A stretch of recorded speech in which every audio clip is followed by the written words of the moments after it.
Let's go.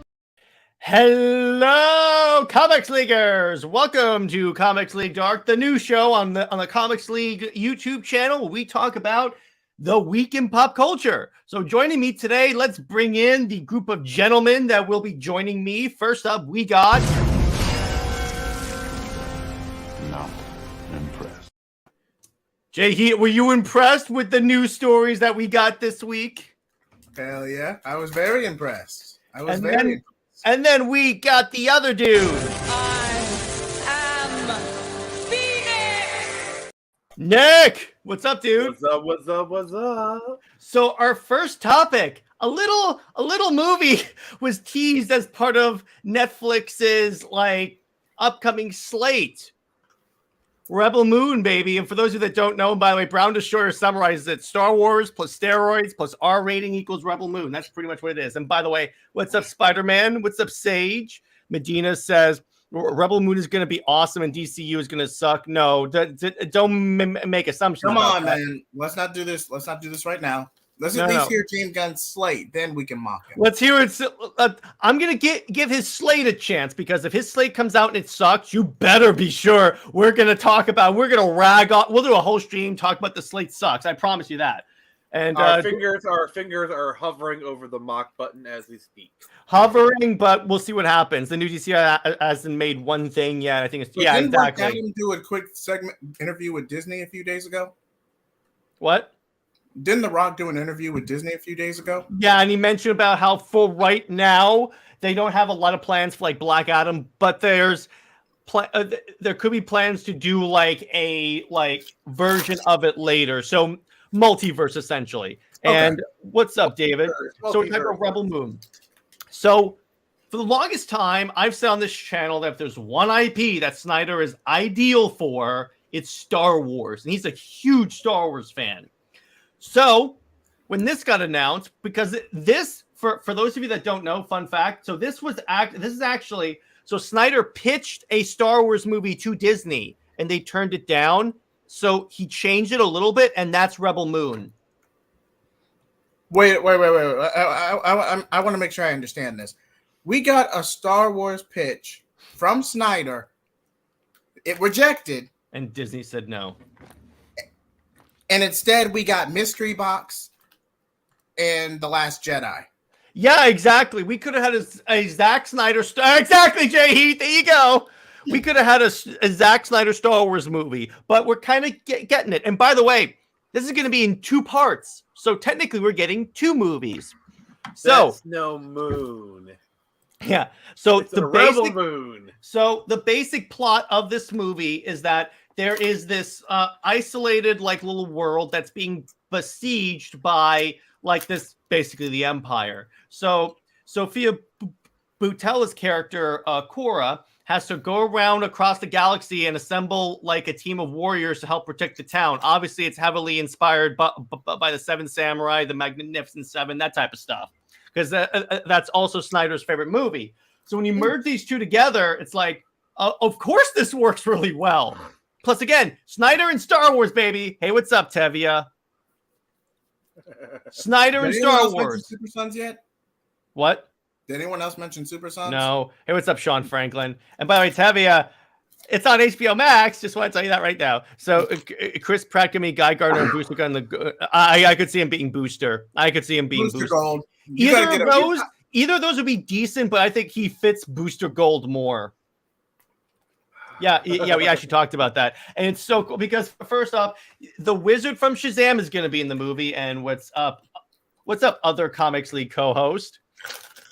So the wizard from Shazam is in this movie. Charlie Hunnam's in this movie. He's got Odin from Thor is going to be in this movie. He's got it's stacked. And let's not forget, Cyborg, our boy Ray Fisher, is going to be in this movie too. Wait, play the clip. What? It's like a Warner Brothers. Oh, yeah, of course. So I'm going to do this. Yeah, it's like at Warner Brothers. There you go. It has to be like that. I guess all that crap talking Joss Whedon actually helped Ray Fisher out. Yeah, and by the way, I hope that Rebel Moon, Henry Cavill's Warhammer 40K adaptation, I hope there's... By the way, speaking of Warhammer 40K, did you guys see, there was a YouTube channel, I'm not going to name names because I don't want to start any drama, that they were proposing female space marines. Oh, this question comes up literally every 3 years. It's Except basically the tourists in the 40K community come in like, why isn't there any space marines? And they get in. well, actually, there are. They're called the Sisters of Battle. I was about to get to that. Yeah. But so there are and there's actual lore that says that the Space Marines have to be male based on the enhancements that they go through. I was getting to that. You kind of interrupted me. It's all right. I'm sorry about that. But yeah, but Medina's right. This could be getting into a golden age of sci-fi. I love that. Dare to dream, my friend. I mean, here the thing is, we are kind of transitioning from comic book movies being the hotness to video game adaptations. Mm-hmm. Pretty much. Like as far as video game adaptations, we're starting to enter like the year 2000. Where video game adaptations are now, comic book movies were in about the year 98, 2000. Like we've had our Blade. I think Sonic might be our X-Men. Mm-hmm. Yeah. Because I'm gonna say a hot take right now. I know the recent trend is to give all the credit to Blade for pioneering like comic book movies. And I'm not saying trust me. There's really I'm with Nick on this one. So I'm not saying Blade isn't important, but really the thing is it's X-Men and Spider-Man that really like Blade may be the one to make people Blade set the foundation. Blade came out first, but X-Men and Raimi's Spider-Man set the foundation. Because at the time, Blade was treated as a horror movie, as a horror vampire movie. Like the fact, like you got to realize around that time, stuff like Buffy was popular. Vampires were really hot in the late 90s, early 2000s. Blade was just writing the fact that it was a comic book character was more of like a trivia thing. Like, hey, did you know Blade was actually a comic book character? They didn't really treat it like a comic book movie. Blade was not really marketed as a comic book movie. Yeah. Whereas X-Men and Spider-Man were marketed as comic movies, and they did gangbusters. But I feel like it's really kind of been a trend of like the last, I'd say 2 to 3 years, to really give all the credit to Blade and just completely ignore the X-Men movies. Because it's wrong, and that's a wrong thing. And by the way, real quick, they just threw away Halo. Yes, we don't talk about that. And Tevia asked, "No, they're not allowed to date because they're essentially warrior monks. That's what they are." And Henry Cavill be great as Master Chief. Hell yes. A Space Marine only gets 15 minutes a day to themselves, and most of that 15 minutes is usually spent studying the Book of the Emperor. Yeah, exactly. They don't have time for that. Okay. And I don't think they're even like they're not even capable of that. You know, it's no, they're not. It's part of their augmentations. And yes, he wouldn't let the directors take the helmet off. Yeah, exactly. And yes, we can try Halo further on, but actually, I'm going to give season 2 an equal chance because they claim that they're going to take the criticisms and apply it, but we'll see what happens. They literally killed John. He's dead. He's a meat. They'll find a way to bring him back. And they'll find a way. They'll find a stupid way, but they'll find a way. This isn't Star Trek, which is a separate stream in of itself. I wouldn't be so gun ho, man. I'm not an optimist. Oh, trust me, no. I'm not an optimist. I'm just saying I'll watch it. If it's great, I'll talk about it. But if it's bad, yeah. Apparently, all I'm going to say on the Star Trek stuff is apparently Strange New Worlds is pretty good. That's what I hear. Oh, by the way, so it's kind of funny. My friend, so I had a buddy that used to come over. He's a huge Halo fan. That he would come over every week and we'd watch it together. Start off. He predicted that Chief would sleep with Maquis from episode 1 as soon as that character was introduced. Literally, he's like, I knew it. I heard someone speculate that like Halo was actually a Mass Effect series that didn't work, so they literally repurposed it into a Halo series. I mean, that's kind of what he means, the show, and it seems like that. It's just a generic sci-fi show, and we'll talk about this more in the hate watching area. But trust me, apparently, if you watch the series with it being like a warmed over Mass Effect series, it actually works. Yeah, I played Mass Effect. I played the entire trilogy. I get what you're saying. I just feel like the thing about it is that Mass Effect is very complex. The story itself is simplistic, but the larger lore and the I mean, machinations. Mass Effect was supposed to be video game Star Wars, so that pretty makes sense. much. It is really when you think about it, but it's Pretty like, by the way, we are getting a Mass Effect series, which I'm like, oh please, please, please, don't screw this I have no up. faith in Hollywood. I have no faith. I have no faith in Hollywood right now. The past year broke me in terms of Hollywood adaptations. Now, I will say The Last of Us is actually doing pretty well with that, from what I've seen. One episode. One episode. All I'm saying is one episode. But from all I'll say is this: wait till they get to the season 2. Yeah. Remember, Witcher 1 was pretty positive in the first season. Remember that. Mm-hmm. And because the thing is, there is no way that they can take that season 2 story and make it work. You're literally gonna kill the Mandalorian in your second season. And it's like, I'm sorry, but I love the woman who plays Ellie. She's a great actress. I love her, but she cannot carry a show. And then I don't care I don't care if I really hope they get Elliot Page to pay Abby, because that would okay. That works on so many layers, because they had a game called Beyond Two Souls that came out around the same time as Last of Us. It was kind of similar. It was like a Quantic Dream game. We got clobbered by it.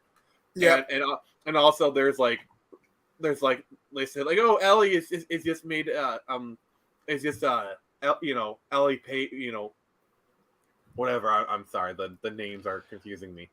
I understand. We understand. Continue. But it's that not too won't big happen. to adapt.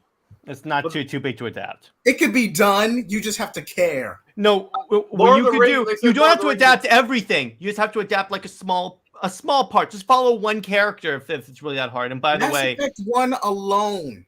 And the ending is not a train wreck. You have to get the extended. They gave the extended cut that gave more into it. Plus, when you play each subsequent game, yeah, it's fine. It's fine. I never understood the heat that ending got. And by the way, it's not exactly confirmed though that it's getting season 2. It's just that was just rumors, because what I've heard is that what they care about with these streaming shows is how many people stay on to see the subsequent episodes. Which brings us to our next segment. We might as well. But there's not much we can talk about Rebel Moon. It looks dope. So we're going to get to my appropriately titled second section. Don't hate watch shows. It doesn't help. I keep you got to answer. I keep freaking saying this. I will keep saying this till I'm freaking blue in the face. Don't hate watch. Don't freaking hate watch. Legion, what's up, dude? Like it's.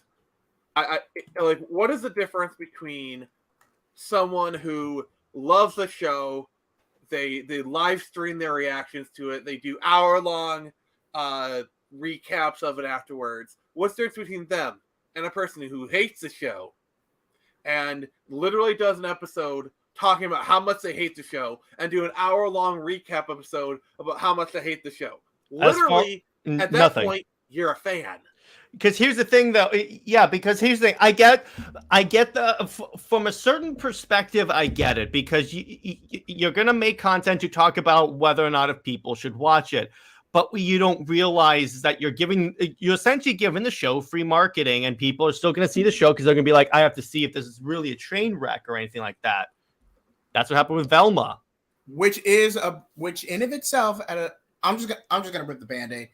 It is a solid. She-Hulk is a perfect example of this. I will say it till I'm blue in the face.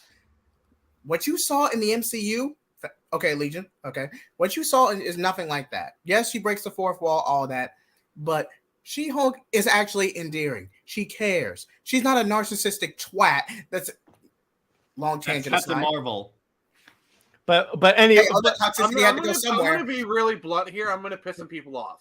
Go ahead. You guys are the problem. If you're hate watching, you are the problem. Yeah. I'm gonna get flack for this, but I don't freaking care. If you're it's like, oh, I do it for the content. You're still the problem. In fact, you're making it worse because you're like literally. Velma is a perfect example of this. The show was made to piss people off. It was made for hate watchers. I'd argue She-Hulk was as well. To an extent. But She-Hulk got canceled, actually. Because it was that god-awful. There was no salvaging it. She-Hulk, I feel, was more incompetently made. But Velma is literally pissing everyone. Velma was designed to piss people off. Because Pretty much. that's marketing now.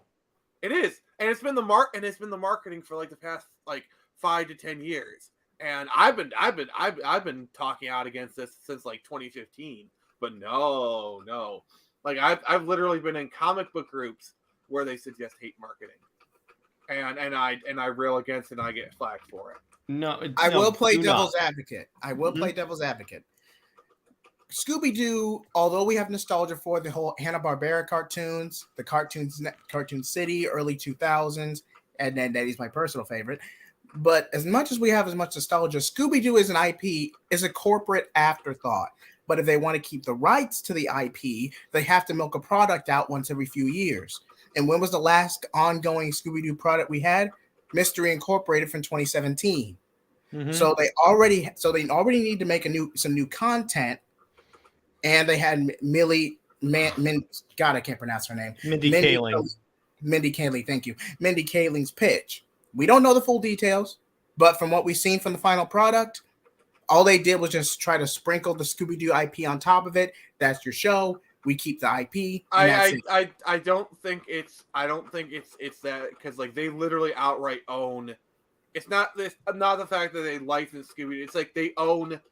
Like, for example, do you think they need to do Hong Kong Phooey every 5 years to retain the rights to Hong Kong Phooey? Oh no, no. Do you think this is not the kind of situation. What you're talking about is why Fox made Fans for Sick. Okay, Fans for Sick had the rights to do a movie. They didn't have full on rights to the character. They could let Scooby-Doo sit in a warehouse for 20 years and be fine. It's the same reason why, like I said, Hong Kong Phooey or Snagglepuss or all these Hanna-Barbera characters that we haven't seen for like 20, 30 years. They could literally dust them off and they're fine. So that it's not that situation. But I get what you're saying. Appreciate it. Fan for Stick is the situation you're talking about. They're called ass cans. Fan for Stick was a rights retainer. Plain and simple. Yeah, we know. And Tevia, they don't. Here's the thing. The average person doesn't want it. It's just enough people. Well, here's the thing. I'm still not convinced. I'm still not convinced it's confirmed that they're going to do it, because I think that Hollywood Reporter article was just them saying we've heard that they want to do a season 2. It's still not confirmed. Please don't get me started on the rumor train. No, I know we're not. We're moving on. But the point is that the minute that, because what I think is probably going to happen is what a lot of people are predicting, is that the subsequent episodes are going to feel a steep drop, like to the ground, and then they're going to say, no, we're not doing a season 2. And remember, then there were rumors that She-Hulk was getting a season 2. Remember that? Yeah, and we know what happened there. But and then Mindy Kaling will hop on Twitter and complain about the patriarchy and all that stuff. I mean, honestly, you got your show. I wouldn't be ungrateful. I mean, honestly, I wouldn't be surprised if the whole season 2 stuff was more just hate bait. Oh, I'm sure it is. I'm literally sure it is. And I'm sorry if I don't like a show where you basically ship teenagers. Sorry, I'm not interested. I hope you never watch Riverdale. You will have an aneurysm. No, I have no. Isn't that the Archie show where they gave everyone superpowers? That is the least ridiculous thing they've done. Yeah, so I'm not interested. As a former reader of Archie comics, I'm like, no, not. Oh interested. No, it's worse if you've read Archie comics. It's even worse. Oh, you just watching the first season alone, you'll be like, you're. It is It is, yeah. Which, fun fact, is actually their core demographic is mostly people in the JJheat sends me a private text that you don't want to watch Riverdale. Okay, let me just give you a taste. In the first season, Archie, who is like 16, has a affair with Miss Grundy, who is a young 30-something band teacher. Oh no. Wait, what's that one? What was that one movie about? It's the one where he's from Grown Ups, but he ends up. God, what's that movie? Big? No, not Big. The other one, the one where he ends up having a kid at a young age. What's that movie? 17 again? Close. It's not Dan Snyder. What's his name? Keep talking. I'm just gonna look this up right quick. But yeah, so that sounds horrible. I'm definitely not watching this show. Don't worry about it. Oh, Adam Sandler. God, thank you. Oh, No, I have too much self-respect. No, this is a 12-second clip from the show that Not playing it. No, it's just Nope. it's 12 seconds. I'm not put. No, anything on. above 10. I'm not putting it on. All right, Well, 10 seconds. 10 Stop seconds. it. You would have to mute it then. You'd have to mute it because I don't want this thing being taken down by copyright. It's just quick. It's going to be real quick. It's not going to be taken down. I promise. Are you sure? Because I don't want to get the stream taken down, Nick. I really don't want to risk this. At worst, you'll get a copyright claim on your video, and it'll be fine. No, That's because my boy. That's the movie. I've seen people. Oh yeah, I know what you're talking. But I've seen streams get taken down. Just if it does, you have the right to mock me. All right, wait. I don't think I did sound. So okay, here tab audio. Okay, cool. If the stream gets taken down, just bear with us. All right. In case you haven't noticed, I'm weird. I'm a weirdo. I don't fit in, and I don't want to fit in. Have you ever seen me without this stupid hat on? That's okay. So as soon as I saw the CW logo in the bottom right corner of the screen, I'm like, yo, that explains it. I feel like that one clip basically that summarizes it. So like just how I'm sure you cringed so hard. Yes, I did. I was like, oh no. I feel so like speaking of cringe, actually, Nick, that was a fantastic transition to our next one. Speaking of cringe, so we apparently know what the 5G reboot was going to look like, and thank God it got canned. Shout out to Comic Historian. He made a good video on it, so be sure to look. Shout out to Comic Historian. Yeah, exactly. So apparently, all right. So what we got with like future, it's no secret that okay. So what's 5G? JJheat, do you want to explain what 5G is? Okay, I'm gonna put this in the It's a mass conspiracy about cell towers, and it's every Karen's favorite thing to complain about. Hang on. I have a clip for that, as a matter of fact. Here's Nick whenever he's like throwing up conspiracy theories. Hang on. Where's this clip? Where is this clip? Here we go. I don't know how to put this, but I'm kind of a big deal. Well, I am. Okay, but JJheat, explain DC Comics 5G. Okay. For those who are Marvel fans, I'm going to make this as clean as possible. Yeah. It's basically DC's version of All New, All Different, which is ironic because Didio, has been ripping off Marvel stories for years. So imagine All New, All Different, Marvel. Civil War 2, The Vanguard. Basically, everything Marvel Comics has been going through the past 5 to 7 years. That is a problem with Marvel Comics. Crammed into a 2-year initiative. This was supposed to last a total of 5 years. This was a commissioned project to boost sales up. And editorial. It's a numbers game. But copying what Marvel was doing with All New, All Different, and Marvel Now was the stupidest thing you could possibly do. Because here's the important thing that I really want to make sure you guys understand. So actually, I'm going to full screen myself so you can see this. All right. So here's what you have to understand about 5G and why it's a bad idea to copy this, DC. It failed hard. It failed to the point where they had to reverse it really fast. So I'm like, yes, you can do sort of like that, but you don't do it in a way that it works.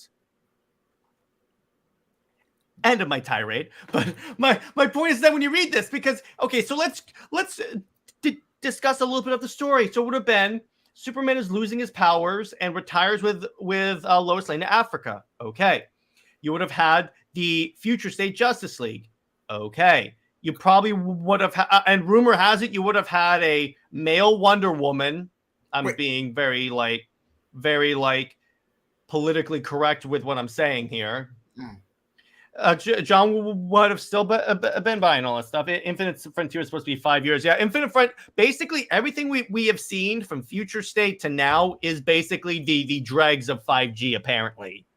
Because the deal was fired, They had no alternative, so they just restructured it in a 2-year campaign to drag stories out and buy time. So here's the fun. Speaking of that, here's the part that really doesn't make sense.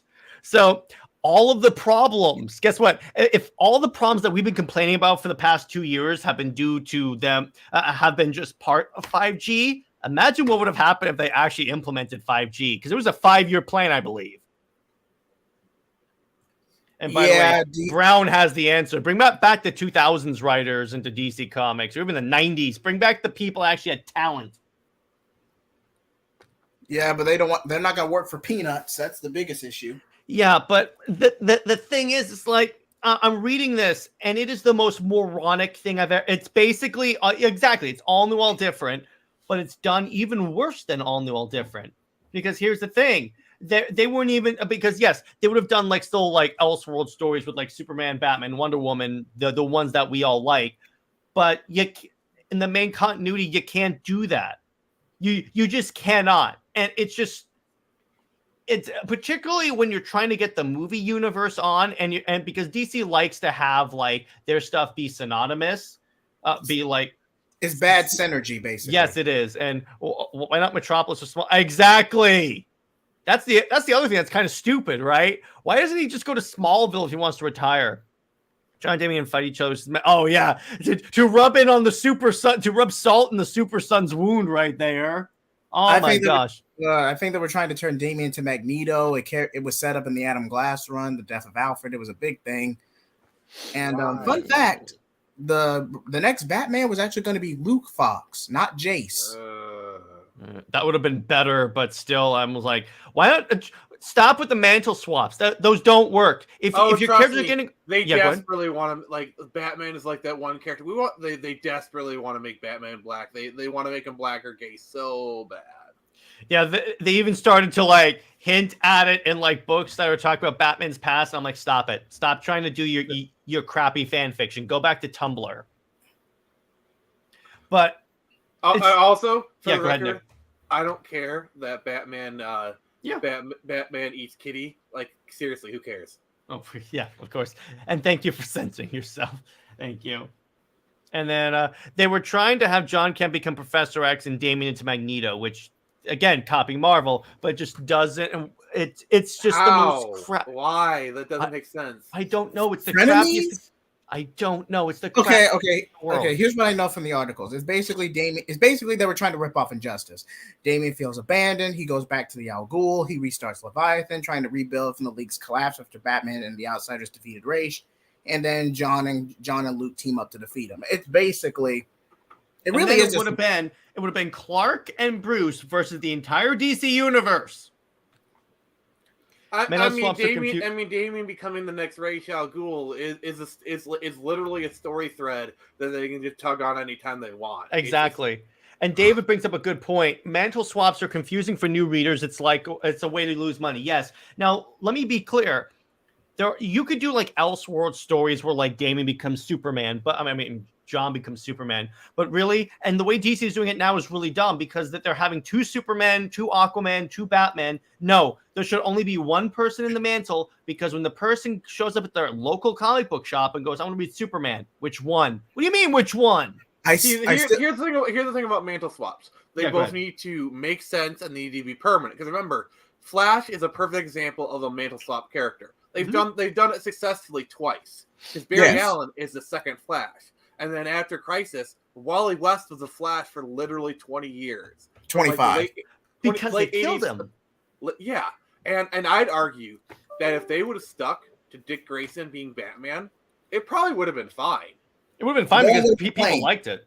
No one would have complained. Oh, and by the way, Brown Assure brings up, what would work in DC Comics? Snyderverse comics. Yes, do the other movies as comics.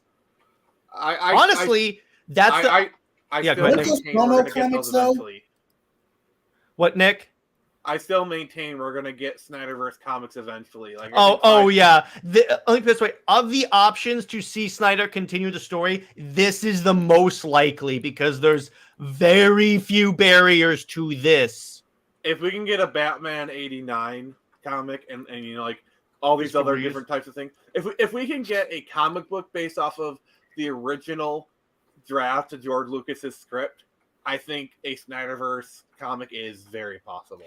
Yeah, and you know what? It'd be cool because the other movies can be like tie-ins or something like that, and then they can collect it in a giant omnibus. You know, people would buy that. And occasionally, if it's a comic, they could have a crossover with the main continuity. Can you imagine the Snyderverse Superman versus John Kent Superman? It'd be a smackdown. But nobody wants John Kent as Superman. Most people want him back. Okay. I don't think Jared, let me do this. Go ahead.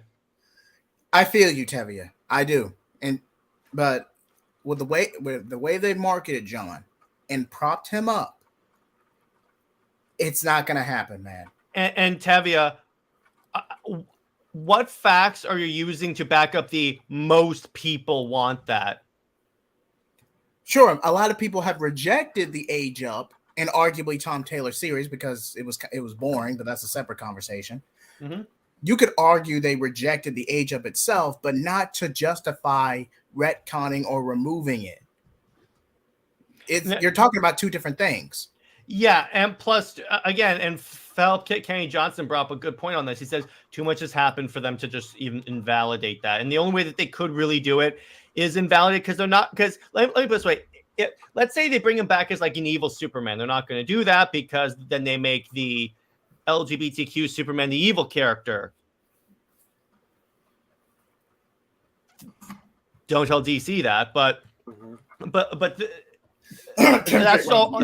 Yeah, that's just all we're going to say to Tevye is because here's the thing: you can say you think most fans prefer this, but you can't just say most fans want him like this because then okay.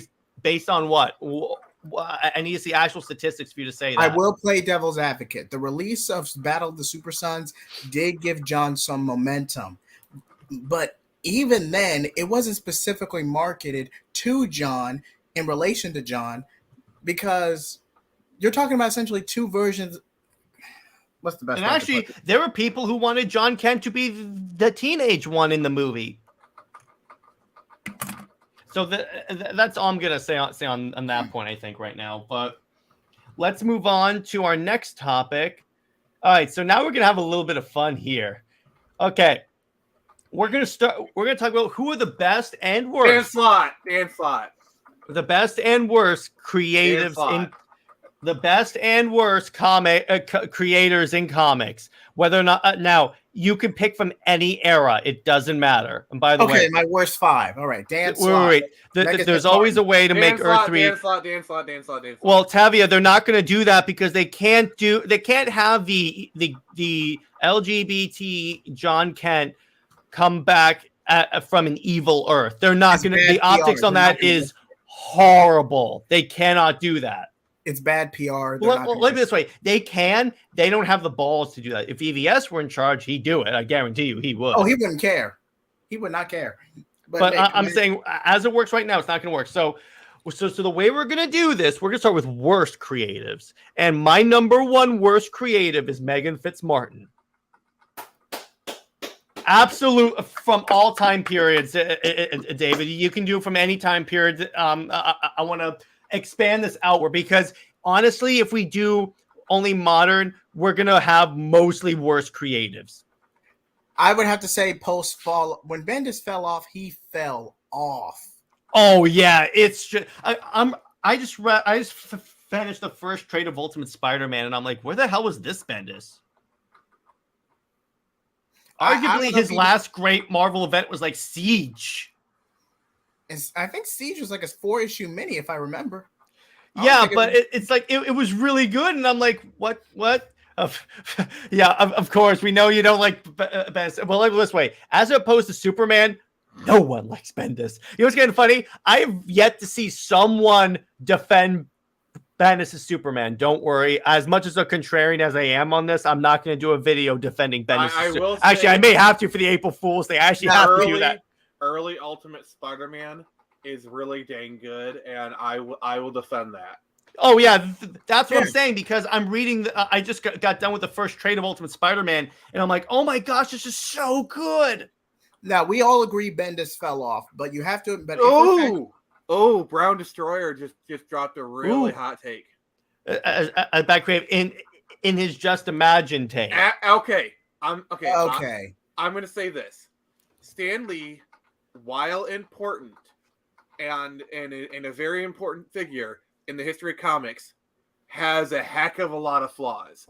He was a glory hound. He took credit for honestly on his books, he threw Kirby under the bus a couple times. No, in his books, the artist did most of the heavy lifting of those books. You know, like literally the Marvel method was the artist makes a book and then he just fills in the dialogue. The artist was doing the heavy lifting on the storytelling, the plotting. Stan Lee had like a 1-page synopsis of the story. The artist ran with it, and then literally he just filled his contribution to those books. It was like a 75% artist, 25% Stan Lee, and yet Stan Lee is like is viewed as like the mastermind of Spider-Man, X-Men, Daredevil, like all these books. When in reality, they were the work of Ditko, John Buscema. His original X-Men series tanked. I just want to tell you that right there. It wasn't until Claremont came in that the X-Men became an actual thing. Truth storyline, the New 52. Yes, that is horrible. Yeah. Particularly the Superman and Wonder Woman storyline that ties into that. Oh, come on. Go ahead, Nick, and I'll get into that later. So while his place in history is deserved, we should also kind of take with a grain of salt. Like all these historical figures, we need to remember at the end of the day, they're just people. Mm-hmm. Oh yeah, of course. But going on to this, the reason I don't like this is for the Superman Wonder Woman is because they had a story arc that they were doing, that they were building toward, that was interesting, and then they just went wholly in another direction. Like they could have fit in what happened with Superman with Truth into the overall story arc, but they didn't. They just went, all this stuff changed, and I'm like, story wise, it didn't make sense. Oh, the Superboy New 52 Scott Lobdell, which that's just low hanging fruit at this point. Oh yeah, John Ridley. John Ridley is the one who had Superman being violated in the rear in prison. Wait, didn't his Black Panther series get canceled recently? Yeah, it just did. Black Panther is like one of those series where it's just like Captain Marvel, where it's like every 5 years they have a new #1. Yeah, or Ms. Marvel, because it's like that series has been adapted. But it's just sad because a lot of these characters are really great. There's no such thing as really a bad character. There's just been really crappy creatives. Now, the worst creative, I would say, it's not even Fitzmartin. It's not even Fitzmartin. It's Tom Taylor on the main books. I'm just going to say that right there. The main books. You could argue his Nightwing is decent, but decent compared to the other crap he has produced, like Son of Kal-El chiefly. I'm like, no, sorry, dude. Stick to Elseworlds. I'd have to Rebel Moon looks awesome. It does look really good. So, but it's like, let me put it this way. I will defend for the law as my hot take is that Tom King is actually a better writer than Tom King. Than Tom Taylor, as it applies to in-continuity storytelling. Because if you read his first couple of arcs of Batman were pretty good, and then outside of continuity, he's also pretty good. Because if you read Sheriff of Babylon, that series is actually really good. Yeah, go ahead. I will advocate for Tom King because the subversion of the Batcat wedding in issue 50 was an editorial decision, not so much his own. He's come on in interviews and said that. Yeah, he's been very clear that a lot of that's why I say his Batman is decent for what it is, because a lot of those choices were not his. They were forced upon him by editorial. It'd be one thing if he's just said, I want to kill Alfred. But no, it was the other people. It sucks because there's so many good. Yeah, the thing is that the art in these books is actually really good. We're essentially living in a world where every book is All-Star Batman and Robin. Don't ever say that again. I have to, dude. I have to because. Why did you say that name? I'm not doing. Roll the clip. All right, all right. But you guys see what I'm saying here, right? Because you had Jim Lee's art, which was fantastic. About here it is. Why did you say that name? And yes, Heroes in Crisis was egregious. I'm not going to defend Heroes in Crisis. Absolutely not. Absolutely. That is the part where I'm like, maybe I'm a little too lenient on Tom King. That's what I'm going to... Also, I do give I do have some forgiveness for J. Michael Straczynski. Oh yeah. He did not want to write One More Day. He did not want to write it. He was forced to. It's how you know that. The rest of his Spider-Man run is actually really good. Yeah, he is a dang good writer. And also, you got to remember, he created Babylon 5. Yeah. So another group of creatives, and by the way, Brown Destroyer is right. Scott in AVX is kind of like a dick. But yeah, the other group of creatives, this is a group of creatives I'm about to throw under the bus. You ready? All right. Everyone in the X-Men office. Literally everyone in the X-Men office. I've never seen a more incompetent staff because Hickman gave them a dope storyline. He provided them this gem, and they were like, slap that hand away. Like, I remember when Hickman's run started off, people were like, "Oh my god, this is actually good!" Like, revitalize the X-Men, Nick.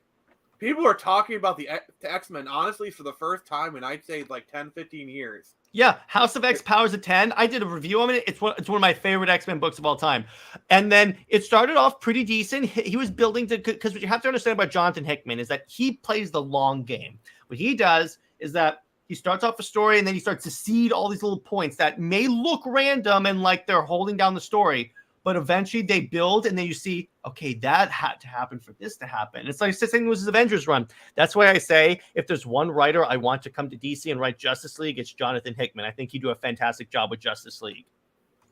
He can pull it off. For real. Oh, yeah. the Hellfire Gala where it's basically what is with these writers and wanting to rebuild Prom? No. He's a good artist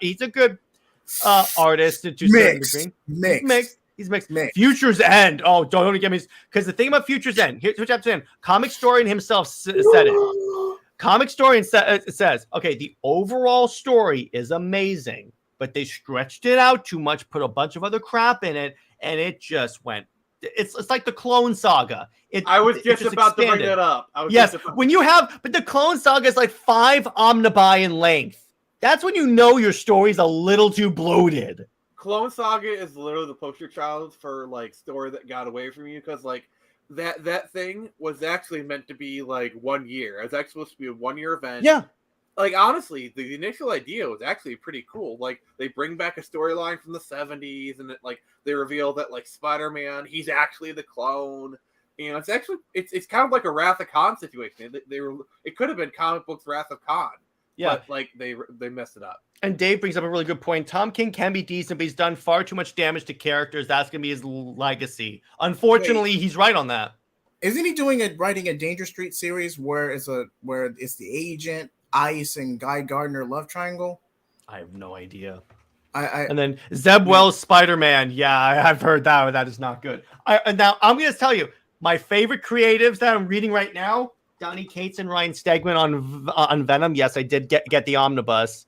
That was a very good storyline. It is really good. The King Venom storyline, man. Donny Cates is like I would argue one of the best writers at Marvel. It depends on the character because his Hulk run is pretty like, but Venom, and you could tell he loves the character in this because it's like everything he puts in there, he brings up old stuff and brings up new stuff. It's so good. And Stegman's art paired to it, it's like you have a scene about how like Venom charges at Null with an axe that he made by combining the Silver Surfer's board and Mjolnir. I'm like, it's so freaking King and Black Dude. Another event, by the way, that was significantly bloated because it's a Venom event, but every single Marvel book had a tie-in. Oh, it was bloated, but it was cool. It was cool as hell, but every single Marvel book, even ones that realistically shouldn't have a tie-in.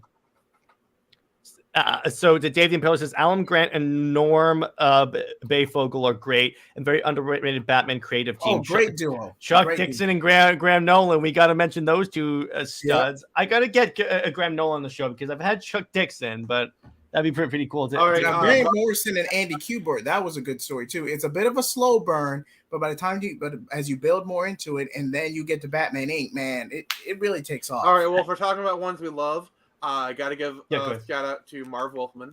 Oh yes, his Deathstroke run. Oh yes. Oh, I mean Teen Titans. Teen Titans, absolutely Teen Titans. I mean, Teen Titans literally saved DC, but like. I feel like people don't like Teen Titans was the X-Men for exactly. That's what I was gonna say. Doom Patrol, but essentially yes. But by the way, and no, what I mean by that is how popular X-Men was in the 80s. Teen Titans was neck and neck. Like, yes, Teen Titans was DC's best-selling title in at least the early 80s. Like it was kicking butt. Yeah, and by the way, Tavia, well. Jurgens is overrated. I like some of his writing, but I think he's wholly overrated. And we know the reason why you like Peter J. Tomasi and Dan Jurgens. That's fine. You can like whatever you like. But Peter J. Tomasi goes on on actually my worst creators list for his Nightwing run. Oh yeah, his Green Lantern series is actually pretty good, but a lot of the other stuff I'm like, no. Oh, here's a great creative team. Ooh. Heck yeah, Grant Morrison, Frank Whiteley, or Grant Morrison, Ethan Van Sciver on X-Men. Marv Wolfman, George Perez. Did you guys hear the story about how what Ethan did is that he had really like a-hole editors at Marvel. So what he did, he wanted to play a prank on them. So he hid the word sex on every page. And then what he did is he told all the creative teams, he told the people he was on the book with, and they were all fine with it. And then he went to the trades and leaked that it was the page that it was on.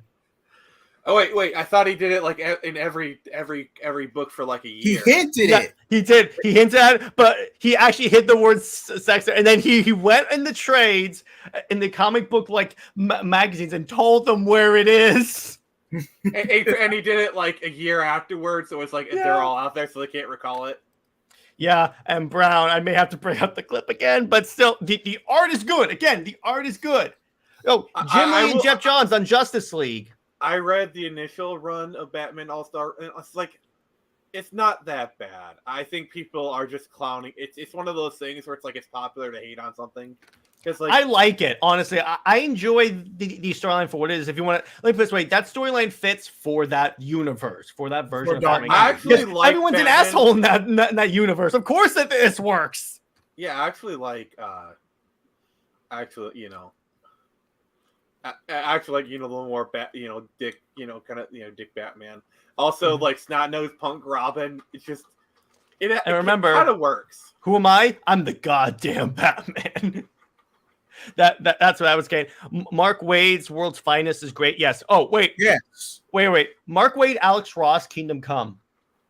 Ooh. That was more of a Alex Ross book because like basically Mark Wade was a stand-in in this scenario because Alex Ross he did the story. All Mark Wade did was go in and film the dialogue. So basically, this is a 60s Stan Lee kind of situation. Mm-hmm. By the way, have any of you guys read Fantastic Four Full Circle?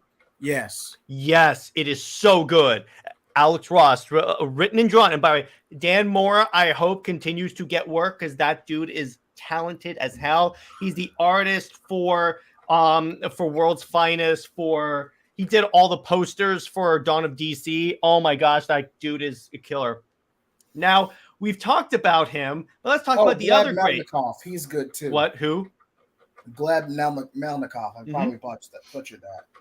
Now, there's another creative that I really want to talk about. Is Ethan Van Sciver. The Frog Father, the one that's known to not care about Twitter, which I'm like, this way, even if he thinks John Kent works better as a teenager, which he doesn't, but even if he does, he'll just do it to piss people off. But I'm telling you, just like this way, I enjoy his Cyberfrog. I pre-ordered book 2, so there will be literally had the Blood Honey box. Yeah, I have the Blood Honey box. Roll that beautiful bean footage. What? Roll that beautiful bean footage. Beautiful bean. What do you mean? mean? The box. Show the box. All right, hang on. Yeah. Hang on. Knocking stuff over right now. I just have to get this out. Come on. All right. So actually, I got 2 things out. First, I got the trading card album of Salamandroid, which has the trading cards. That is beautiful. And Nice. I Very got the nice. trading cards for Mike Barron's Thin Blue Line and Screecher cards. Oh. Yeah, you're in good company, Nick. Anyway, I seem to be. I got the Blood Honey box, which is basically a box for your comics, but inside, all of this is signed by EVS, by the way. He's got these, the drained ones where it's no text, no anything. It's just the line work, just the pencils and inks, essentially, for the books. So I got 3 of those, 3 variants, done by Dale Keown. And then we've got the Cyberfrog, the art of John Malin, which is basically any Cyberfrog art piece that John Malin has ever done. Then the Shane Davis variant cover. That's another fantastic comic creative, Shane Davis. Nice. And then the actual book is in this nice little white or silver like cover, also again signed by EVS. But yeah, plus I have 3 Omnibuy Green Lantern art right there. You better believe I love that. Oh, and also here's another great creative team that I love, Eric July. Because let's see, what do I have here? Because this doesn't exist, right? This doesn't exist. No. If you want to mention like worst creatives, I got one who literally takes the cake. What? So there's this guy named Nick Gibson. He does like the worst possible. Yeah, his stuff sucks. His stuff sucks. I know. It's some of the worst comics I've ever read. What has he been on? I don't know. He's on this channel called Comics League where a bunch of dweebs get together and talk comics. It's really weird. Wait, Comics League? That's where we're on now. Yeah. I've reread some of Mark Waid's dialogue is pretty bad. He's held up as a lot of some of his writing is like really bad. But another creative that I think is bad on specific characters is Jeff Johns. His Wonder Woman is not necessarily the best. Worse than George Ruckus? George Ruckus, I think, was pretty decent for what it was. It's just Superman American Alien was pretty good. I'll give you that. I love American Alien. Okay, I'm gonna insert someone. Grant Morrison is what Alan Moore wishes he could be. Yes. Yeah. And when you can understand what Grant Morrison is writing, like, I do love Alan Moore, but he has a tendency to sniff his own farts. I would argue Tom King has a similar problem. Yeah, true. Now, so yeah, but again, Grant Morrison, because I have the Omnibuy of his Justice League run, it's like neck and neck with Jeff Johns, my favorite Justice League run, because there's so much there that's so badass. Like, we has Batman fight the Martians. He creates a ring of gasoline around and goes, "Okay, let's do this." And I'm like, that is so awesome. I love Grant Morrison when he writes Batman, and plus Grant Morrison's Batman run he did. I completely agree. Grant Morrison's Doom Patrol run is literally what inspired the Netflix series, not Netflix, but DC, the cartoon. Yeah, and the only Grant Morrison series I've heard is not that best is his Green Lantern run, but that's pretty much it, really. Yeah, when you want weird, you hire Grant Morrison. All right, and let's not forget Grant Morrison wrote the greatest Superman story of all time, bar none, All-Star Superman. You absolutely... Yeah. There's no refuting that. If you ever want to read a comic that fully just breaks down who Superman is, it's All-Star. That's it. That's all you have to read to get who Superman is. And yes, JLA is fantastic. Grant Morrison's Justice League basically said that, yeah, because remember, before that, the Justice League was a bunch of D-listers, and Grant Morrison is like, why aren't our top people on our supposed top team? It makes no sense, because it was like, okay, Steel, Booster Gold, Guy Gardner, he wasn't even a Green Lantern at the time, Fire and Ice. I'm like, who are these? Maxima. I'm like, who the hell are these people at the time? But I'm just like, why would you want these guys on the Justice League? It makes no sense. But so let me ask you guys this. I'm going to go around the panel. Who is your top 5 best creatives, and who are your top 5 worst creatives, like of all time. I'll start with JJheat. Okay. Top 5. Okay, there's Hickman. There's the guy who wrote, the guy who's mostly credited for a lot of old classic X-Men. I forget his name. Chris Claremont. Claremont, thank you. I Hickman. met him. Oh, nice. Hickman, Claremont, Phoenix Press, Grant Morrison. Woohoo! And who else? Who was Get that my brown number one nosing again? in. Oh, even Van Sciver's my number 1. Oh, by the way, I just realized I forgot. Okay, so yeah, of course. So, and 5 worst. Who's your 5 worst? Who's your 5 worst? Okay, Fitz Martin, Dan Slott, Tom King, Tom Taylor, and absolute number 1 worst. Oh, so many. And by the way, I'm cosplaying as Superboy from Young Justice. Nice. Nice. Let's see if I can get a better picture of that. Brian Michael Bendis. Oh, yeah. And Yeah. by the way, here you go. I even have the gloves. Oh, you got Lad with you. Yeah, Lad went with me because he hasn't gone to a con before. This was his first Comic-Con. So, my top 5 worst. Number 1, the Phoenix Press. No, I'm only kidding. Number 1 is Bendis. I have to say that because as a Superman fan, I really cannot emphasize as a DC fan, because I'd argue that this is one of the occasions where he has not contributed one positive thing to DC. Not one. Well, Name one. Exactly. Name one. What's one thing that Bendis did at DC that was objectively a good thing? At DC, I can't say anything. Thank you. At Marvel, obviously, we can go on for a full stream on that. But for DC, I'm talking about it's purely DC. Well, the Legion of Superheroes got more attention. Yeah, but it was a lot of negative attention. We got the stupid Drake thing. We got the whole idea that the Wonder Twins are from an orgy planet. With incest. Yeah, and we got the idea that Lois Lane was rumored to be having an affair with Lex Luthor. Oh, God. We learned nothing from Futures Past.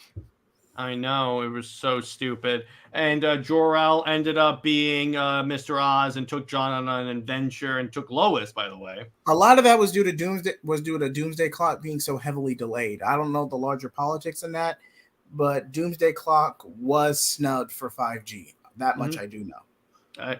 Number 2, Kelly Sue DeConnick. Because she took Ms. Marvel and destroyed the character. It's just you can establish when Carol started being an annoying character right there at her run. Yep. And plus her whole snooty attitude. If you don't like my politics, don't buy my book. Okay. And as an Aquaman fan, I can very much say no. I hate you. Everyone proceeds not to buy her book. Yeah, everyone perceives that Bendis is coming in. Am I right? That's why my line would be Bendis is. By the way, you know what's kind of funny?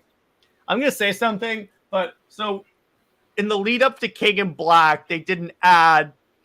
Nick, tell me why this is a interesting choice from Marvel. In the ad for King in Black, they had in white drippy font the words "Null is coming." White drippy font. That's nasty. Yeah, I know. Nasty. Hey, but DC got them back though. Remember in Action Comic 1050, Lex did tell Superman, "Hey, at least I let you keep your marriage." Yeah, I know. But that is a shot across the bow to DC right there. Yeah, exactly. Third worst creative, probably Dan Slott and the way he interacts with fans and is oblivious to a lot of Spider-Man stuff. And his infamous block list.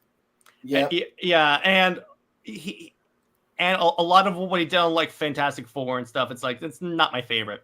See, and then go ahead. It's one thing if you block people for whatever reason, but for being abusive. But I do not believe in block lists or block bots. Why would you block someone who never interact with people just because they follow certain people? That is stupid. Now, I know. Now, if someone comes to your timeline and starts, being a butthole, then sure, block. Absolutely. Them. Or block them for whatever reason. If you have a personal reason, then fine. But block bots, I mean, come on, that's just petty. Yeah. My next favorite, I think I'm on 5, right? Am I on You're 5? on 4. You're on 4. All right. 4th least favorite creative is Joss Whedon for many different reasons. I have to put that in there. Does that include Buffy the Vampire Slayer? I haven't watched it. You've never watched Buffy the Vampire? No. I will say, Jared, that might be on the list of things to watch for the show. That's fine. I think McFarlane, Capullo are great. Yes, exactly. Bendis should have stayed at Marvel. I agree. That wouldn't have helped much. Mark Waid's interaction with fans and other creators is possibly the worst. Remember what he did to your boy Zach. I don't remember that. He's harassed other creators. Yeah, I remember that. Or how about that one time where Tom King, speaking of Tom King, went after Jay Lee because he did a variant cover for Ethan Van Sciver? Oh my God, I remember that. That was so ridiculous. He goes, don't worry. I should have talked to Mark Waid first before I should have talked to Jay first before taking it public. How about just not take it public at all, asshole? And the only reason he apologized is because he got heat not just from the side he was against, but like even other people in comics were like, okay, that's too far. Because that can lead to violence wherever Jay Lee is. I hope this dude's supposed to be a CIA intelligence analyst where you should understand this. But not a good plan. My last like creator that I really can't stand. I gotta think. Did I say Fitzmartin? You never mentioned her. All right, Megan Fitzmartin for what she did to Tim Drake because the bi thing is like one thing, but when she makes him the stereotypical gay guy, like stereotypical effeminate, it's offensive, really. And the artwork in that book really isn't doing her any favors. Yeah. So my top 5 favorite, Jeff Johns, because you have Green Lantern, Aquaman. His Aquaman run was fantastic. Anytime he writes Superman, granted his Wonder Woman was really weak, but okay. Number 2, Ethan Van Sciver, because the art is amazing. Number 3 is David Finch, because his art is fantastic, and that's another creative that I happen to meet and have a really great conversation with. I also count how they interact with fans, both online and off, as part of their points system. David Hernandez, you talked about Batman Year One. Right? Let's talk about someone else. Number 1 worst MSK. Nice call. But the number 1 worst is literally your mom. Yeah, of course. But number 3. So number 3. I think.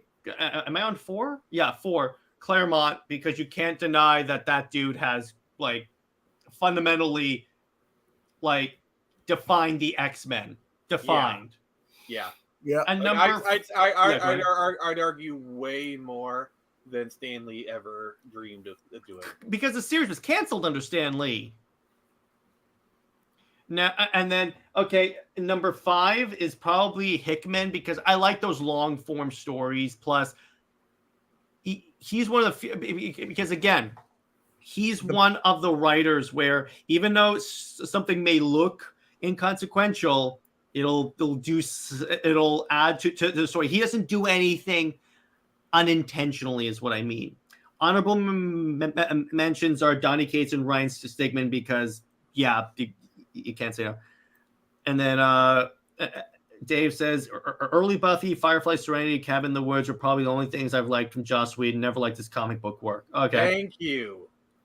That's true. And then Dave Hernandez, you're talking about Batman Year One, right? With which so, and then I could go on for hours talking about like Frank Miller or like Greg Capullo, Jason Fabok, but those are the ones that currently I'm really reading. So Nick, top 5 worst and top 5 best.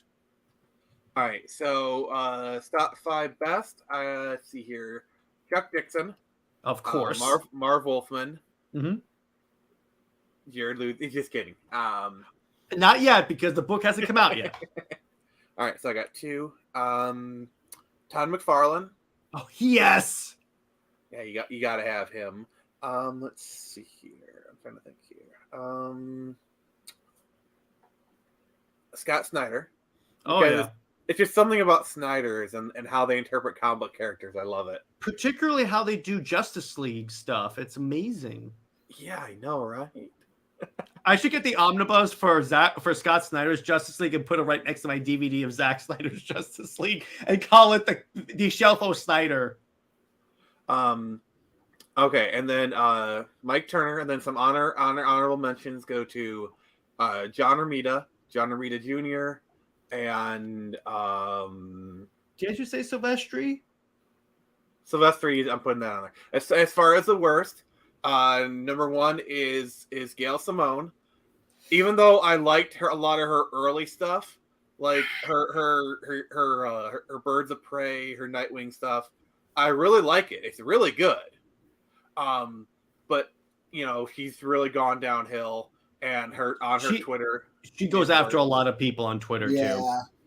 So Gail Simone is on that list. Mm-hmm. Dan Slott. I mean, he's kind of like free parking at this point. Yeah, he's a free space. I made it not even count them if you don't want that to count. Yeah. Well, it's whatever. It's really good. But yeah, Alan Moore.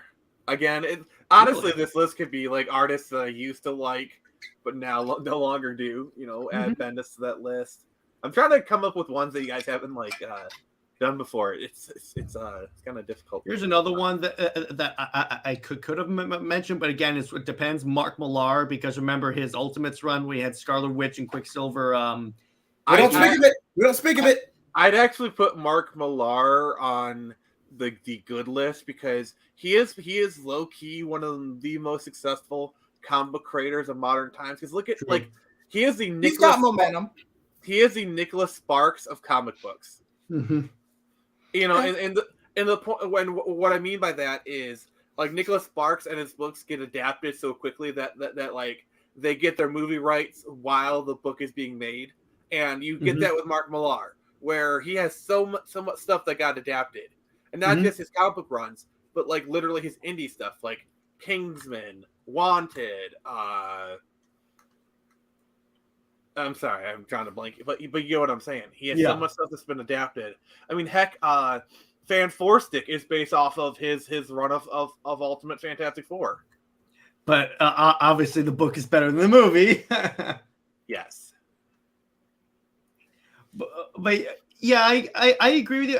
Because here's the thing with Mark Millar, it really depends. It's really a thing. But I just got a call from Zach and he tells me he's under NDA. Oh wait, wrong topic. Nice drug. Jeff Loeb can be awesome, but written some of the worst comics I've ever read. Yeah, he's written some great comics like Hush, but then you get Ultimatum.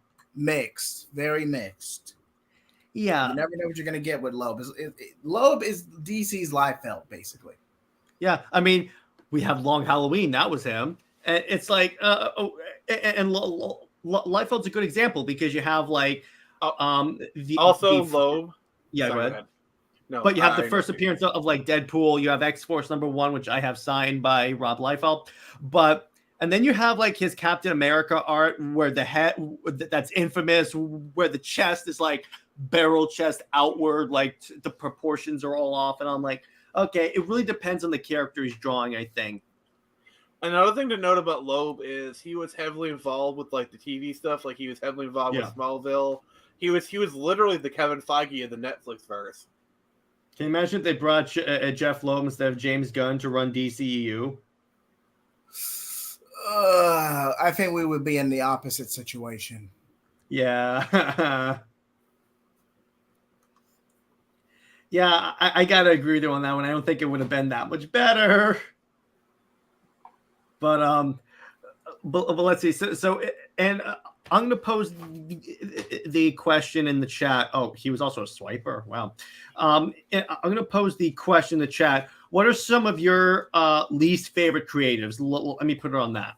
So drop in one of your least favorite creatives. If we're counting movie creatives, it's whoever the hell wrote She-Hulk, Birds of Prey, and some other choice movies. If we're talking movies, by the way, I'll start with you, Nick. What are your least favorite movie creators for comic book movies? Oh, there's so many. I can't think of anything off. I mean, I'm sure if you gave me time, but, Yeah. So, but yeah, it's Savage Dragon is Image Comics' worst. Oh, really? Yeah, I've heard about. See, I have the number ones for Youngblood and Wildcats. I actually have the first like 4 issues of Wildcats. I like Wildcats a lot, but Youngblood is actually really good. I like that one. But so now let's go on to our next topic. All right, so this is gonna be a fun one. Another fun one, really. We're going to take the pre-MCU movies like Spider-Man 1, the Tobey Maguire one, the Eternals creative team, of course, and we're going to link them into one continuity. In other words, we're going to try and create a scenario where the early Marvel movies before the MCU are one continuity. So which movie do you guys think should be the first one for our continuity? X-Men. Okay. Yeah. That works. And by the way, we're not including the MCU. No, we're not. Pre-MCU. Okay. Everything that came out early pre-MCU. 2000s, pre-2008. Mm-hmm. So basically, let's start with Blade and end with Fantastic Four, Rise of the Silver Surfer. Because was it that one or I think Ghostwire Spirit of Vengeance might have been the. I think it came out around the same time. Hold on. Yeah, I think Spirit of Vengeance might have been 2007. Also, Spider-Man 3 was 2007, so we're basically talking 98, 2007. Okay. Because I don't think anything Fox related other than Fantastic came out after 2007. Mm-hmm. Actually, Ghost Rider Spirit of Vengeance was in 2011. Yes, we're not even including Ghost Rider 2. Well, Ghost Rider is still I'd say included because it's anything Fox related that's not a reboot. Okay. So like First Class is questionable continuity because it's like a reboot, versus flashback. It's real quick. I just want to say, JJheat, I want this to be the next Superman adaptation. I want this to be the next Superman adaptation. I just want to see Henry Cavill in a mullet. Is that too much to ask? No, actually, it's not. With the beard and everything in the suit. So I want black suit Superman minus a cape with the mullet with guns. Mm-hmm. Yeah, exactly. So the first one is X-Men 1. All right, I can go with that. So how do we link that? So what's movie 2? We have to establish that because then we can have the foundation of how we link those two. Spider-Man. So how do we link X-Men to wait? Where does Punisher fit? Punisher? Oh, okay, Daredevil. Okay, that's a tricky one. Here's the thing about a lot of these Fox movies. They're so self-contained, especially with their plot, that they can be easily slotted in with each other. Okay. Easy. The only one I wouldn't, the only rule I would have is that Punisher who should come out should be before Spider-Man 2 because we have that blink and you miss it cameo from Thomas Jane Punisher. Yes. Okay, then it's Spider-Man, Punisher. Though I feel like Punisher, like it should be basically. I really feel like Punisher, if we're gonna should have been introduced in a Spider-Man movie and then get his own spinoff. Like basically adapt the storyline where the Kingpin hires. Like literally, they should have had the Kingpin be the Loki, because a Loki of this universe. Because like you could have Kingpin. If we're talking like, because we can only really do like maybe one phase of characters. Kingpin should have been like they could have easily led into a Defenders kind of thing. Oh, easily. Yeah. Plus the fact here's why Kingpin works in this universe to be our Loki, because we're mostly dealing with street level characters. So it's not like we're dealing with like Thor versus Kingpin. Yeah, that's not going to work out so well. Yeah, and it's like and it's like small tweaks to the movies. Like in Spider-Man 1, you have someone mention the stuff that happened on Liberty Island. You know, are we counting Hulk 03 in this? Because we're counting what? What 3? The Hulk 03. Yes. Okay. Well, the thing is, the Hulk 03 took place out west. The problem with a lot of these movies is they take place in New York, and basically you just got to reference them in the movie because, like, all these things are happening in New York, it would be stupid. Like they don't mention it. Versus the Hulk took place out west mostly, and that one you can easily just like slot in. Yeah. Also, I'm trying to think here. In Spider-Man, you see the Baxter Building. Mm-hmm. Yep. Because did you know? Here's some facts. Hugh Jackman almost made a cameo in Spider-Man, but they couldn't find the suit. Also, in the Avengers movie, they actually considered adding Oscorp Tower to the skyline. Really? Yep. Yeah, because in an alternate universe, Andrew Garfield is the MCU Spider-Man. That almost happened. Well, that would actually work really well for him to be the MCU Spider-Man. Yeah, for sure. It would have. And honestly, I think he would have worked really well with those characters. Oh yeah. But so let's see. So let's move. So next, I think. Okay, so yeah. So as essentially, so we go from X-Men to Spider-Man. What do we have? What do we put in between Spider-Man? Do we go to X-Men 2 next, or do we just move on to Daredevil? Okay, X-Men that's good. I'll go with director's cut. Yeah, I mean, a lot of this is kind of following the timeline of when these movies were released pretty well. So, I don't mind. Also, Kingpin's and Daredevil, so you got that. Wait, where are we so far? X-Men 1, Spider-Man 1, and Daredevil? Yeah. Okay. And I'm assuming the plots of these movies are largely the same.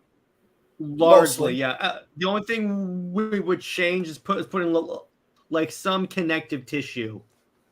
Yeah, like mentioning it, news reports and whatnot. News reports, and then maybe we'll have a scene where like these different characters interact with each other and stuff. Because I think that'd be super dope. Also, did you know that Morbius almost showed up in Blade?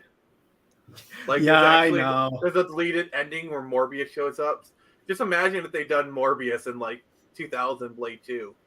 It would have worked at that time period because that movie is very much a 2000 era movie. Yeah.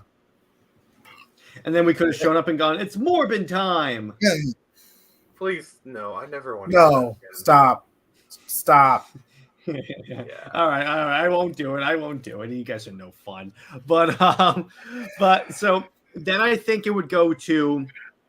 But by the way, all this, our last movie of the slate would be a Defenders movie to like have a bit. We would build to a big team up movie, I think. All right. So do you want to do X-Men 2 now? Yes. Mm-hmm. Yeah, we'll do X-Men 2, and then we can have like certain cameos from like other like in the beginning of X-Men 2 where they're in the museum. We could have like Peter Parker show up and like be taking pictures and such. I mean, X-Men kind of takes place more not necessarily in New York, or it's Westchester kind of thing. So okay. You can cram the Hulk there. Hulk goes on a rampage in a mid-rampage. No, the Hulk hasn't gotten his movie yet. We got Bruce Banner show up and like be like just perusing like also the exhibit. I'm inventing a new movie in this timeline. Oh boy. It's a Hulk 2. Okay, that's fine. We can each invent one movie. No, wait till you hear what I do. It's Wolverine versus Hulk with Deadpool. So basically, you get Hugh Jackman, Wolverine, going up against, and it's set in between X-Men 1 and 2. So basically, the plot is it's when Wolverine is like searching for stuff. He kind of gets wrapped in these events, and then this is a movie where he introduced Deadpool, played by Ryan Reynolds, of course. And so basically you start the whole Deadpool thing like literally 10 years early. Yeah, because when you think about it, Deadpool is a character that also would have worked if he were introduced at that time period. Because oh my god! I mean, if you look at Blade Trinity, it's basically he's playing Deadpool in Blade Trinity. Pretty much. Ryan Reynolds is always playing Deadpool in some shape or form. In some shape or form, he's always Deadpool. I mean, have you sometimes he's not. Like, have you seen The Adam Project on Netflix? That's actually a really good movie. Oh yes, I have. I love that movie, but to a certain degree, he is Deadpool a little bit in terms of his humor. Did you ever see the behind the scenes where it's like the kid playing like the younger version, literally like he's quoting like an entire scene from Deadpool, and it's just Ryan Reynolds looking at the camera like, "What the frick?" Yeah. That seems like it. I could see that. Yeah, I really like that movie. I think it's pretty underrated. All right, see you, David. Entire Spider-Man trilogy was taking place in the. Oh boy, that would have been interesting. Ooh. I mean, that's cross company right there. That's a whole can of worms. That's a whole nother thing. But what we should do at a future Comics League Dark is do mixing the MCU with the Snyderverse. Like, how would that look? Can you imagine Civil War for that one? That's kind of like I know you want content, but that's kind of like spreading yourself a little bit too thin. That's like, I don't know. Yeah, I agree with you. It was just a thought. But so let's see what else. I like to think the '80s Dolph Lundgren Punisher, Captain. Oh no, JJheat. No. I mean, to be fair, they were trying to build out a Marvel TV universe back then. Like, there was a Thor TV show, Daredevil showed up, Iron Man. Like, they were trying to build a universe back in like the 70s and the 80s. Yeah, it's called Earth Comedy, so it's Earth C. But essentially, so we would start to plant seeds that these movies are connected and that these characters exist. Like, we would have, again, Bruce Banner shows up there, or he could have been a scientist who was like consulting at the Alkali Lake facility because he understands like genetics really well. So they brought him in to study mutants. Bruce Banner. Yep. I mean, maybe. I mean, it's kind of a bit tenuous, but sure. I guess. But what we could do, hang on, is I'm gonna retcon in a deleted scene into X-Men 2 when Wolverine is like, because there's a part of X-Men 2 where he's like in the snow area, and then guess what? That's when the Hulk fights Wolverine. The Hulk breaks out. The Hulk he hulks out because he's Hulk at this point. Because Hulk 2003 is not exactly an origin move. Well, it kind of is, but to a degree. Let me put it this way: we have Hulk fight Wolverine during X-Men 2. Okay. You do realize that Alkali Lake, by the events of X2, have been destroyed for many, many years. No. Well, what I mean is that, okay, so Banner is brought in by Stryker to study the mutants that he brings in. Banner all of a sudden is not okay with like kidnapping kids, and then I'm like, as cool. It could work, but no, it wouldn't. It wouldn't. It would overly complicate the movie. It's another plot thread. It's like you're basically doing an Amazing Spider-Man where you're just throwing in characters and you're saying to the screenwriter, make it work, and they make it work, but not do it well. It's like, see, throwing characters in a movie doesn't always work the way you think it would. I mean, do you want another Bane, Batman, and Robin situation? No.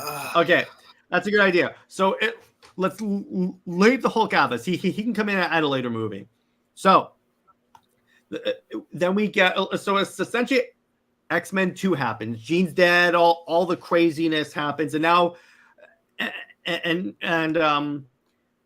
after this, I think we do Hulk. In other words, I think we do Hulk 2003 now. Okay.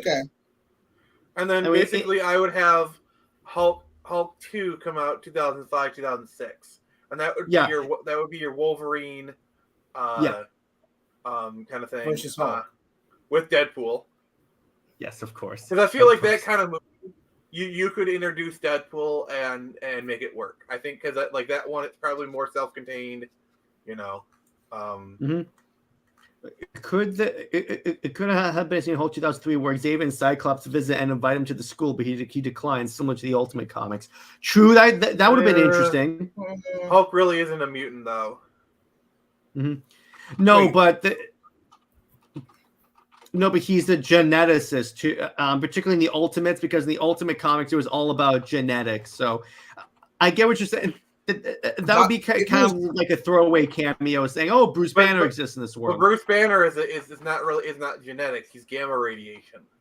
He was a geneticist in Ultimates, because in Ultimates he thought that gamma radiation held the key to Captain America's enhancements, but it was ultimately still a genetic thing, which is what they carried over into the MCU. Yeah, that's what I'm talking about. But I mean, yeah, it'd be like more like, oh, this character exists. But yeah, I get it. It's just throwing characters in there. But so we have the Hulk movie. In between that, I think we do Spider-Man 2. Okay. Yeah. Okay. Yeah, and then we do Punisher and then Spider-Man 2, because we have to have that Punisher cameo make sense. The Punisher happens, and then we could retcon into like Spider-Man 2 news reports about like a dude with a skull on his shirt that just guns people down. In other words, actually, and here's I have an idea. So here's my alternate idea for Spider-Man 3. Basically, go ahead. You have Harry Osborn go to the Kingpin and put a hit. You take the original idea for Spider-Man 2 and you do it as Spider-Man 3, where Harry Osborn puts a hit out on Spider-Man, and that's how you bring in the Punisher. That works. I like that. That could work. Work. And basically, also Daredevil's in this movie. You basically bring Daredevil. I'm fine with that. Because say some legal trouble or something. Because it makes sense, and honestly, you could use this as kind of like your setup for Defenders, kind of do a Batman and Superman where it's like you do the kind of like bring them together, like you bring together all the New York heroes for the final fight. Yeah. You know, because you could actually. Will we get a theoretical Spider-Man 4 and do Venom that way, or are we not using Venom at all? Also for Fantastic Four #1, the post-credit scene. No. In Fantastic Four 2, you have a subplot where Toby is trying to join the Fantastic Four, and the post-credit scene is literally Paper Bag Man. Yes, yes. Is Ben 10 connected to DC Comics? I don't think so. It's not. It's not. It's its own thing. Okay, I want this movie, an Affleck Daredevil and a Thomas Jane Punisher crossover movie. Yes, we're gonna pretend like Electro does not exist. Yeah. Have you ever seen the YouTube short Dirty Laundry? No. It's okay. JJheat knows what I'm talking about. If you love Thomas Jane Punisher, you need to watch Dirty Laundry. I'll check it out. I'm gonna send you the link in private chat so you can check it out afterwards. Yeah. So you will thank me. You will be thanking me. Yeah. So he knows what's up. Yeah. So that's our Punisher movie is him hanging out with Daredevil, and then we get Spider-Man 2, and then I say we go full on to Ghost Rider, the first one. Well, okay. What about the Wolverine? Because the Wolverine came out in 2009. No, X-Men Origins Wolverine came out in 2009. Oh, my fault. We're gonna pretend like that movie doesn't exist because we already have Deadpool, and I'm not putting in the crap. Deadpool. Oh, come on! Sorry. All we have to do is an alternate version of Deadpool. Come on. No. I'm gonna pretend we're doing this in a perfect universe where that movie was never even thought of. Okay. Yeah, I'm just gonna go ahead and establish that rule too. That I've already said that Elektra does not exist, and this does not exist. I'm just gonna tell you that right there. The Elektra, the movie does not exist, but the character does. The character does, but not the movie. So, like, if you wanted to do another storyline where she gets revived and you bring her back, that's fine. But the movie itself doesn't happen. Yeah, and I would do the revival story, but then. At this point, so we do Ghost Rider, and then we start, and then I say we do Spider-Man 3, set up the Defenders, then we end with the Defenders against Kingpin. No Galactus. No. Whoa! That's like going from bicycle to rocket ship, bro. Yeah, I know. That's why I'm like, no, not for this universe. Because No. remember, Silver Surfer did have a version of Galactus. All right, no, I'm not. We like to pretend that like that version. I'm leaving you in the bottom. We like to pretend that version of Galactus doesn't exist. I'm just gonna tell you that right there. Oh, you mean the Dark Cloud? In fact, JJheat. Why did you say that name? And the Superman face, that's all of us when we do this. Ghost Rider and Sniper Blade would be an awesome team up. Yeah, hell of a buddy movie. Yeah, exactly. But oh my god, I could just see what like Wesley Snipes being so done with Nick Cage. Oh no, Brown Destroyer. Read this take. Oh. Technically, they're both DC characters, so there is a Get him out. Get him out. There is a universe where that exists, but there is a universe where that exists. But okay, so we get Defenders, and then we get Spider-Man 3, and Spider-Man 3 is kind of like the cool down movie. Everything, because I'd imagine the Defenders is gonna be pretty epic, and then we get the nice cool down. And we're not going to do a Venom thing. We're just going to go with the original idea, just Sandman and him dealing with like the Uncle Ben stuff, and then Sandman some other characters show. Yeah, and then so some of the other heroes show up and say, "Hey, do you need some help?" Or like they show up in a battle or something like that. Like Johnny Storm shows up because like you have that friendship. Yeah, you absolutely have to. The first scene of the movie is him like having a lunch at the Baxter Building, and it's like he turns into the bag suit and goes, "Here, no, thanks for nothing." No, just no. That's too cheesy of a reference. Come on. Yeah, like it's that whole thing is it's fine. It's supposed to be a post credit scene. It's supposed to be a joke. Like it's like you see him walk out with it, and it's supposed to kind of it's not meant to be. Yeah, it's.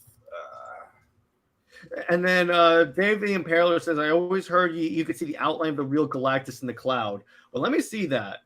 Let me pull that up and see if that's actually true. Right. The Silver Surfer Galactus.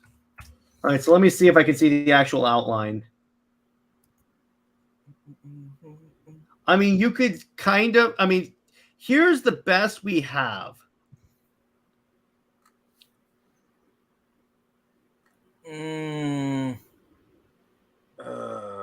A little bit. You can tell by the horns. But the horns are upside down then. It's like, why? So the reason that Tim Story, the director of this movie, did that is, and I quote, he wanted to leave it open for future director interpretation. Okay, but you're using a character that has a very specific like look. So, what are you doing? I mean, I don't know. It's I stupid. get his motive, but I think it was kind of an overcorrection. Yeah, and I think it was also a little bit of a cop out, really. Possibly, I don't know. Possibly. That's kind of but that's where we're gonna leave. I think this stream that was super fun, guys. Next week we're gonna link the pre-DCEU DC movies into one continuity because I know Nick has some interesting theories on how some of these movies work together. So be on the lookout for that. And yes, so in conclusion, okay, so we got a dope movie. Learned why we shouldn't hate watch. Learned that as bad as DC is, it could have been a lot worse, and we had fun to talk about who's the worst creative. So we could have had a Catwoman Steel crossover movie. I know, and no one wanted that, but it would have been perfect. Yeah. Okay. So Nick, where can everyone find you, and what have you got going on in your channel? All right, so you can find me on Twitter at the Phoenix Press. And YouTube, search the same. I started production on Turn Samurai #3, so expect to see some of that coming out here in the next few weeks. And then also, I got my my YouTube series. I got on Mondays doing Avatar rewatch, which you guys have been really supportive of that. Thank you so much. And then on the next Wednesday, we will be having the Super Split Screen Brothers with special guest JJheat. In addition to all the news, we'll be doing a tier list of all of superhero video games. We're ranking them from top to bottom, and we will be deciding which goes where, and a lot of hearts shall be broken. And we'll be watching, and we'll be having some RIP for the Avengers game. Spoiler alert, that goes F tier. Yeah, that goes F. Maybe not F tier, but for disappointment, F tier. But JD, what about you? Again, I'm starting my playlist again, starting with Sith Inquisitor. The first episode of my podcast did go out, but it ended up getting claimed, so I'm gonna have to redo that episode. I may have to do a new topic idea altogether for content. Yeah, the thing about that game is the Star Wars music gets claimed really easily. You got to be careful with that. Yeah. I'm gonna try to do this podcast though. Yeah, that's an obvious concern too. I haven't got my Star Wars videos taken down, but it is a concern. So I will try to cut back on the editing. But what was I saying? Oh yes. But mostly the playthroughs, and of course Blazing Shonen. I'm a redo of episode 1. And of course, you can also see me on Comics League for movie night. What are we covering tomorrow for movie night, Jared? Son of Batman. The introduction of Tevi, I know you're excited. I know Tevi is excited. Yeah. I know he's not excited unless Jonathan Kent is included. But yeah. But I'm excited for Throne of Atlantis because that movie was freaking dope. And of course, we'll also be on Taladia Plays for his podcast Sunday. Well, Sunday our time. And just thanks you all for coming out and continuing to support us. Oh, you can also find me on Twitter at JJheat75. And JJheat, we need to do a podcast where we talk about Attack on Titan. That has to happen. Oh yeah, definitely. Yes, I'll like my favorite anime. I'll leave you to that one because I'm not really a big Attack on Titan fan. Yeah, it's an acquired taste. It's very much that's a mild way of putting it. It's an acquired taste. But I hope you guys enjoyed this stream. Again, like, comment, subscribe, and all these fine gentlemen. Their channel should be. All their links should be in the bottom. In terms of for me, I started the editing process for Athena Goddess of Thunder Volume 1 Perceptions. So what that means that I'm editing the script, fleshing it out. Mainly what I did with the rough draft is just getting the basic plot down. Now I'm like adding more stuff. I'm embellishing, maybe adding a couple of pages, depending on what the script needs. And then Dawson and I are going to go full ham on that project come February after he launches Savage. Tomorrow I have an in-depth podcast with Dawson coming out that's going to go in-depth into his comic project called Savage that's coming out in February. And we'll also go into a little bit on Athena. And in terms of what video is coming out on Monday, it's going to be about why the Superman trunks are outdated, or at least a way to make them more outdated. Key hint, take out the belt. Okay, like I understand the argument for the trunks, but I feel like the belt is actually really important because it breaks up. Because without that, the design gets like the belt is a really good kind of color break because you got like the blue or whatever color it is, and you got like this red belt there. It's actually really good. It serves its purpose. Like you can make your argument against the trunks. Like I But I'm saying like either one because the new 52 suit had a red belt but no trunks. That was fine. I'm saying if you want to keep the belt, that's fine. But I'm saying in conjunction, I'm saying I would be willing to keep the shorts if you got rid of the belt. I'm saying one has to go. But I'm just trying to find ways I can compromise on that because I'm more than willing to to like have like a red spot in there to break up the color. If there's no, because the belt looks stupid in conjunction with the trunks. I'm just gonna tell you that right there. I feel like with today's modern sensibilities, the trunks really don't work. I feel like the belt is probably a better choice because people don't even realize what the trunks are referencing. So the reason why Batman and Superman had those trunks was it was referenced strongman. Yeah, that looks fine. That looks great. And the thing is, if you remove the belt, there's just too much blue. There's too much blue in the suit, and it makes the design look a little. Even the Rebirth suit had a sort of belt there, and even Henry Cavill's suit has a belt. Yeah, and I think that works because it's a good color break. It helps, it helps it spruces up the design. Anyway, like the trunks was an homage to the strongmen of the 30s. And that's why it's a 30s reference that nobody gets anymore. Yeah, and by the way, and there's a reason why Superman was always seen as a joke. It's like I was watching, I watched on Netflix today because I was bored. You ever see that movie, We Can Be Heroes on Netflix? It's like a really cheesy. Yeah, so I watch that, and they make a reference to that. They say, oh, we're not superheroes. Superheroes wear like their underwear on the outside of their pants. And I'm like, I know what you're referencing there. I get it. But yeah, I mean, it looks dumb. And the thing is that it's because the reference is it has that reference. It's an 80-year-old reference that literally maybe your grandpa gets, but right literally there. No one else. See, he has a belt there too. Yeah, which is why I'd argue, like, if they're making those jokes, they're making those jokes in the 90s. Like, I remember them making those jokes in the 90s. So it's like that reference was out of date even in the 90s. So it's like the whole trunks thing. As much as I love the design, again, that's my problem with a lot of comic book fans is that they're so paralyzed by nostalgia. They're like, if it doesn't reflect the way it was when they first got into comics, that's it. It's crap. Because there are people that'll say that a portrayal of Superman or like a writing portrayal of Superman is bad just because it doesn't have trunks.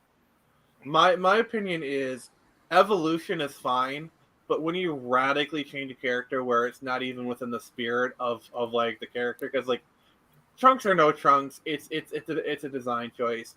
I feel like having a belt is a fair enough evolution of the design. And by the way, Snyder was very vocal that he had a version concepted that had the trunks. He just says it just doesn't work.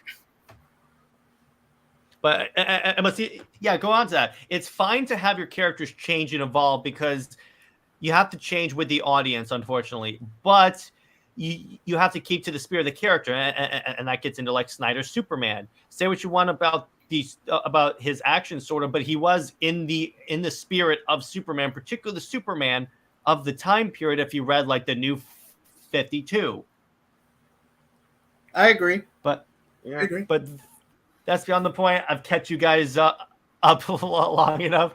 But stay here, work, everyone. And remember, like, comment, subscribe, share the stream, and we will see you in the next one. Bye-bye. Excelsior!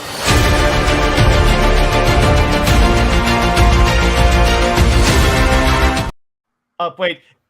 Go ahead. You can drop your Excelsior. Excelsior!